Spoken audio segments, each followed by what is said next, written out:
Hello everyone, एक बार फिर आप सभी का स्वागत है इस यूट्यूब चैनल पर। और इस वीडियो में हम logistics and supply chain management के 200 प्लस क्वेश्चंस को यहाँ पर आपको डिस्कस कराने वाला हूँ। तो इसको आप ध्यान से समझ लीजिएगा। तो जैसा कि आप ही लोगों का मैसेज वगैरह आया था कि सभी जो भी यूनिट 8 यूनिट पार्ट 2 में हैं उनका अलग अलग जो है आप वीडियो बना दीजिए। जितने भी क्वेश्चन 100-200 क्वेश्चन का अलग अलग से अगर इंडिविजुअली वीडियो बना देंगे तो काफ़ी हेल्प मिलेगी एग्जाम में। तो बिल्कुल मैं ऐसा ही करने वाला हूँ। इस वीडियो में logistics and supply chain management के 200 प्लस क्वेश्चन को डिस्कस करेंगे। उसके बाद एक और वीडियो हम बनाएंगे logistics and supply chain management जो और हम कुछ इंपॉर्टेंट 100 क्वेश्चन और लेके आएंगे, ठीक है। उसके बाद MIS। तो बैक टू बैक मैं वीडियो को अपलोड करने वाला हूँ क्योंकि परीक्षा का समय काफ़ी नज़दीक है। 30 सितंबर को आपका पेपर है, तो उसी के रिगार्डिंग ज़्यादा से ज़्यादा आपकी प्रैक्टिस हो सके, तो यही हमारा मोटिव रहेगा। तो इस वीडियो में हम सप्लाई चेन मैनेजमेंट के जो भी क्वेश्चन हैं आपको बताऊंगा। कुछ क्वेश्चन इस PDF में गलत हैं, वो मैं आपको बता दूंगा। और इसके बाद MIS का सोल्व करेंगे और फिर क्वांट के लगभग 150 प्लस जो इम्पोर्टेंट क्वेश्चन मुझे लग रहा है वो मैं आपको यहाँ पर करा दूंगा। उसके साथ जो भी एक्स्ट्रा चीज़ें हैं वो सब बताते हुए चलूँगा, ठीक है। तो आज हम इस वीडियो में logistics and supply chain management के क्वेश्चंस को सोल्व करते हैं जो भी इस PDF में दिए गए हैं। तो चलिए देख लीजिए। तो पहला क्वेश्चन आप देखिए, पहला दे रखा है production control and physical distribution are major 3 operations of logistics. तो लॉजिस्टिक्स के जो 3 मेजर ऑपरेशंस होते हैं, एक तो होता है प्रोडक्शन कंट्रोल, एक होता है फिजिकल डिस्ट्रीब्यूशन, एक कौन सा होता है तो एक होता है मटेरियल मैनेजमेंट। तो यही 3 जो हैं ये मेजर ऑपरेशंस माने जाते हैं लॉजिस्टिक्स में, ठीक है। तो यहाँ पर आपका मटेरियल मैनेजमेंट हो जाएगा। चलिए नेक्स्ट देखिए, क्वेश्चन नंबर 2। क्वेश्चन नंबर 2 क्या है? Question number 2, which of the following is not an area to responsibilities for a logistic manager.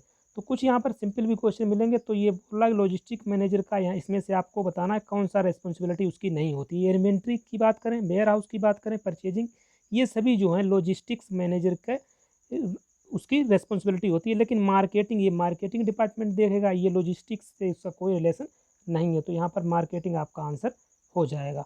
Next देखिए, नेक्स्ट है DRP का फुल फॉर्म पूछा गया है। तो DRP का फुल फॉर्म होता है distribution requirement planning, option A, ठीक है। ऑप्शन उनके आंसर आपको नीचे मिल जाएंगे। नेक्स्ट देखिए, विच of the following is not component of 4PL। तो ये क्वेश्चन यहाँ पर आपको गलत दे रखा है, एक स्टूडेंट ने हमें मैसेज किया था। तो इसका आंसर सही क्या होगा? देखिए, जो यहाँ पर पूछा गया है not component of 4PL, 4PL fourth party logistics. तो यहाँ पर इसका कंपोनेंट पूछा गया कौन सा नहीं है। तो देखिए, कंट्रोल रूम होता है, रिसोर्स प्रोवाइडर्स बिल्कुल होता है, इंफॉर्मेशन भी होता है, लेकिन रिसाइकलिंग जो है ये कंपोनेंट 4PL का नहीं होता है, ठीक है। तो ये आपको सही कर लेना है, इसका आंसर रिसाइकलिंग होगा, जबकि इन्होंने रिसोर्स प्रोवाइडर रखा है, ये 4PL का कंपोनेंट होता है। चलिए मैं आपको दिखा देता हूँ। तो यहाँ पे आप देख लीजिए 4 की कंपोनेंट इन 4PL सॉल्यूशंस। तो 4PL में यही 4 कंपोनेंट जो होते हैं की कंपोनेंट, एक तो होता है आर्किटेक्ट और इंटीग्रेटर, दूसरा होता है कंट्रोल रूम, और तीसरा होता है सप्लाई चेन इन्फो मीडिएटरी, और एक होता है रिसोर्स प्रोवाइडर, ठीक है। तो रिसोर्स प्रोवाइडर 4PL का कंपोनेंट होता है, तो ठीक है, तो आप उसको सही कर लीजिएगा। चलिए हम उसी PDF की तरफ चलते हैं। तो इसका आंसर हो जाएगा रिसाइकलिंग। चलिए नेक्स्ट देखिए, क्वेश्चन नंबर 4। क्वेश्चन नंबर 4 क्या है?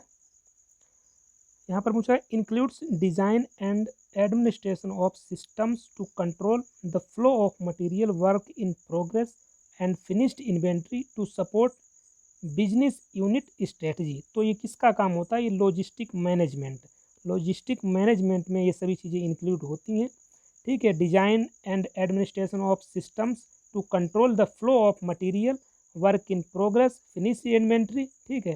तो इसका आंसर आपका हो जाएगा लॉजिस्टिक्स मैनेजमेंट। नेक्स्ट देखिए, question number 6, sorry question number 5 क्या है? Is the time that elapses between issuing replenishment order and receiving the material in store.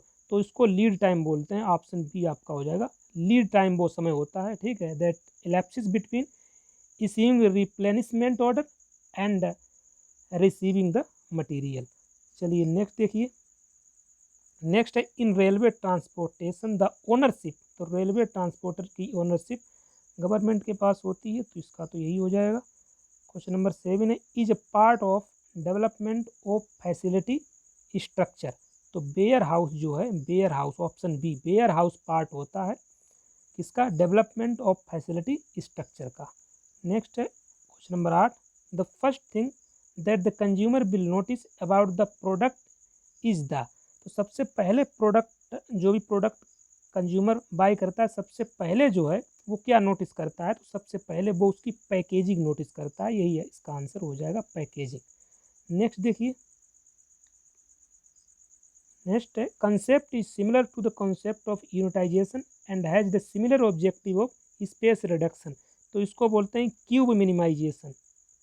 Cube minimisation concept is similar to the concept of unitisation and has the similar objective of space reduction. Next देखिए, next है the objective of performance measure is to achieve, तो performance measure, जो performance measure का जो objective हो वो किसको achieve करना होता है, परफेक्ट ऑर्डर, ऑप्शन सी आपका सही हो जाएगा। नेक्स्ट है आर ओ का आपसे फुल फॉर्म है रोल ऑन रोल ऑफ, इसका सिंपल सा है, इसका हो जाएगा। नेक्स्ट है सीक्वेंस आपसे यहाँ पर पूछा गया है टिपिकल मैन्युफैक्चरिंग सप्लाई का, टिपिकल मैन्युफैक्चरिंग सप्लाई चेन का जो सीक्वेंस होता है, तो देखिए सबसे पहले सप्लायर रॉ मटेरियल भेजेगा, ठीक है, वो स्टोरेज में जाएगा, स्टोरेज के बाद उसके उस मैन्युफैक्चरिंग में उसको इंक्लूड किया जाएगा, ठीक है, तो जो प्रोडक्ट फिनिश प्रोडक्ट बनेगा वो फिर स्टोरेज में जाएगा, उसके बाद डिस्ट्रीब्यूटर के पास, फिर रिटेलर के पास and then last is customer के पास, तो यही आपका हो जाएगा टिपिकल मैन्युफैक्चरिंग सप्लाई चेन, यही एक होता है supplier, storage, manufacturing, storage, distributor, retailer and customer. Next देखिए, नेक्स्ट बोला गया the purpose of supply chain management is, तो सप्लाई चेन मैनेजमेंट का पर्पज है सिंपल सा इंटीग्रेट, ये इसका काम है इंटीग्रेट करता है ये सप्लाई और डिमांड मैनेजमेंट के बीच। नेक्स्ट है 14 refers to the supply chain practices that strive to reduce energy and environmental footprints in term of freight distribution, तो इसको ग्रीन लॉजिस्टिक्स बोलते हैं, green logistics option B. Next देखिए, नेक्स्ट है involves streamlining the distribution process in terms of physical and information efficiency, तो इसका answer आपका हो जाएगा channel integration. Channel integration involves streamlining and distribution process in terms of physical and information efficiency। Next answer, next question देखिए, इसमें क्या पूछा गया, is the task of buying goods of right quality right quantity at the right time at the right place, तो ये purchasing का हो जाएगा।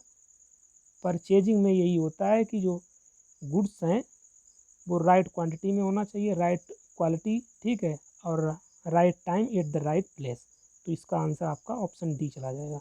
नेक्स्ट देखिए, next is the provision of service to customers before during and after the purchase, तो ये customer service इसका हो जाएगा, कस्टमर सर्विस ऑप्शन ए आपका चला जाएगा। नेक्स्ट देखिए question number 18 is a function of rearranging and repacking as per individual order, तो इसको क्रॉस डॉकिंग बोलते हैं, cross docking is a function of rearranging and repacking as per individual order. Next बोला गया है break bulk warehouse perform, तो break bulk warehouse किसको perform करता है, sorting, ऑप्शन सी। नेक्स्ट है the term refers to any idle resources that can B put to some future use, तो उसको इन्वेंट्री बोलते हैं, जो फ्यूचर यूज के लिए इसको यूज करते हैं इन्वेंट्री। नेक्स्ट देखिए, is related with a single manufacturing location not multiple manufacturing centres, तो इसको डिकपलिंग बोलते हैं, ऑप्शन डी आपका हो जाएगा। नेक्स्ट है properly designed helps in reducing total logistical cost, तो लॉजिस्टिकल जो नेटवर्क होता है वो हेल्प करता है जो लॉजिस्टिकल कॉस्ट होती है उसको रिड्यूस करने में। नेक्स्ट क्या है, नेक्स्ट आपसे बोला गया है is a kind of distribution strategy, तो यहाँ पर मिल्क रन जो है एक डिस्ट्रीब्यूशन स्ट्रेटजी का यहाँ पर काइंड है, एक प्रकार है। नेक्स्ट बीएमआई का फुल फॉर्म बोला गया है, तो बीएमआई का फुल फॉर्म होता है वेंडर मैनेज्ड इन्वेंट्री। नेक्स्ट देखिए the major decision area in supply chain management, supply chain management में जो मेजर डिसीजन एरिया होते हैं वो क्या होता है, एक तो लोकेशन होता है, प्रोडक्शन होता है, डिस्ट्रीब्यूशन और इन्वेंट्री, आपको ध्यान से ये चीज़ें देख लेनी है। ऑप्शन देखिए बिल्कुल पास पास रखे हुए हैं। यहाँ अगर आप फ्लो में पढ़ते हुए निकल जाएंगे, अगर एग्जाम में इस तरीके का आ गया तो वहाँ पे ये प्रॉब्लम क्रिएट करेगा। तो ध्यान से आप अपने दिमाग में इसका हाइपोथेसिस बना लीजिएगा कि location, production, distribution and inventory ये जो होते हैं ये मेजर डिसीजन एरिया होते हैं सप्लाई चेन मैनेजमेंट में। चलिए नेक्स्ट देखिए। Next is concern with firms ability to satisfy customers requirement in timely manner. तो इसको रैपिड रिस्पॉन्स बोलते हैं, ऑप्शन डी आपका हो जाएगा। रैपिड रिस्पॉन्स जो है इस कंसर्न होता है with firms ability to satisfy customers requirement in timely manner. Next देखिए। Next the purpose of is to arrive at a realistic projection of demand patterns across different market and from different product lines। तो demand forecasting इसका हो जाएगा आपका option A. Next क्या बोला गया, buying according to the requirement is called. तो इसको एक नाम देते हैं नाम हैंड टू माउथ बाइंग। जब किसी चीज़ को उसके रिक्वायरमेंट के हिसाब से ख़रीदा जाता है तो उसको हैंड टू माउथ बाइंग बोलते हैं। आपको कुछ टर्म यहाँ पर मिलेंगे, वो आपको ध्यान से देख लेने हैं।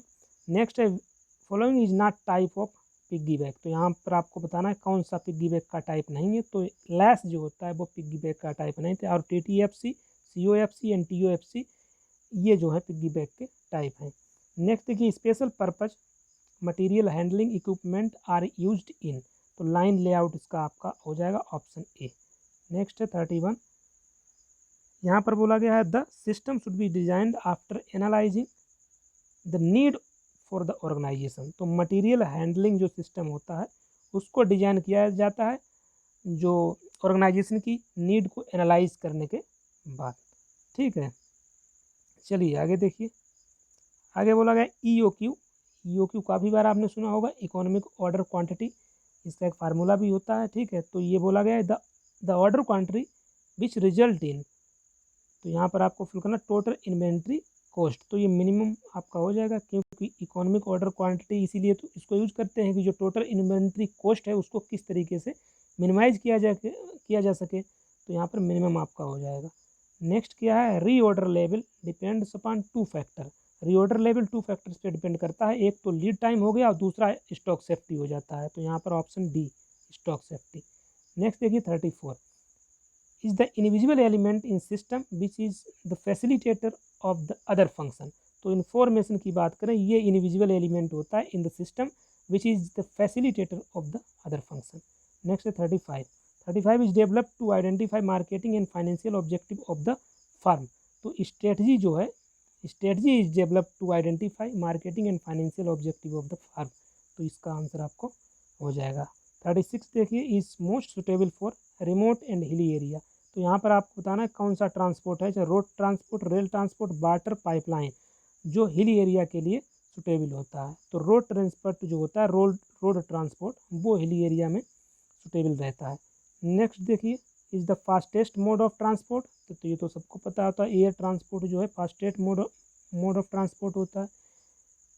When air transport is used in combination with road transport और rail transport it is called. तो इसको बर्डी बैक बोलते हैं, जब एयर ट्रांसपोर्ट का यूज किया जाता है कॉम्बिनेशन में रोड ट्रांसपोर्ट और रेल ट्रांसपोर्ट के साथ, तो उसको एक वर्ड बोलते हैं बर्डी बैक, आपको ध्यान रखना है। नेक्स्ट 39 देखिए, means using land transport that is rail और road transport to connect 2 separate water transport. तो उसको लैंड ब्रिज बोलते हैं। ऑप्शन डी आपका सही हो जाएगा। नेक्स्ट देखिए 40, क्वेश्चन नंबर 40। क्वेश्चन नंबर 40 क्या है, are used for vertical movement of material generally from one floor to another. तो एलिवेटर्स का यूज करते हैं यहाँ पर। नेक्स्ट देखिए यहाँ पर है, कैन मूव कार्टून लोड्स और पैलेट लोड्स हॉरिजेंटली और वर्टिकल। तो उसको फोर्कलिफ्ट ट्रक्स के द्वारा इसको किया जाता है। नेक्स्ट देखिए 42, customer service create time. Customer service क्या क्रिएट करती है, एक तो टाइम क्रिएट करती है, दूसरा प्लेस, टाइम यूटिलिटी और प्लेस यूटिलिटी, ये जो है कस्टमर सर्विस। नेक्स्ट देखिए 43, represent the frequency of satisfying customer order in given span of time. तो फिल रेट रिप्रेजेंट करता है frequency of satisfying customer order in given span of time को।